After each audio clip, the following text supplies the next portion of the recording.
Hey guys, doing a little work in the office this morning here with some testing. One of the questions I've actually gotten in the past couple weeks is regarding Plimpton Innovations weather sensor. Now, in Haltech, we've actually got options for ambient air temperature, humidity, and then barometric pressure. That's already in there. But the one that people are seeming to have an issue with is how we're going to set up density altitude right now. So what I did, looking in here, go in, set yourself up a generic sensor, and then we're going to go in here and we're going to name that density altitude. As far as our calibration for now, just do volts at 0 and 5 because that's what the calibration is on his sensor. We can do a raw value of, I believe it's negative 3,000 dA and 12,000 positive dA, and that gives us a pretty linear curve when it comes to the calibration here.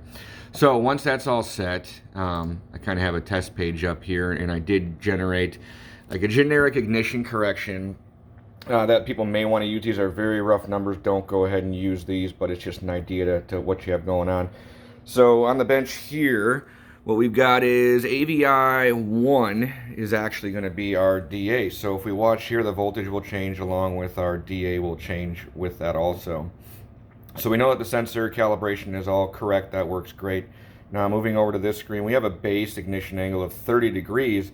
And then I just made a generic offset here based on DA. And again, don't use these values. They're just rough to show what's going on. So if we go all the way up to 10,000 DA, we're going to see that, we're going to add 10 degrees of timing. And then again, rolling back down, that time is going to pull back out.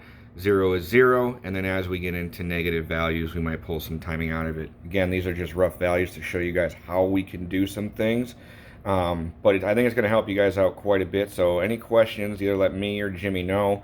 But hopefully this helps you guys, at least in Haltech, with your calibration and one quick thing you might be able to do with it. But there's obviously a lot more, and the sky's the limit when it comes to the data and the sensors and stuff that we have going on here. So we'll keep on testing here with anything that kind of runs across the bench or emails or whatnot. And if you got questions, just give us a call.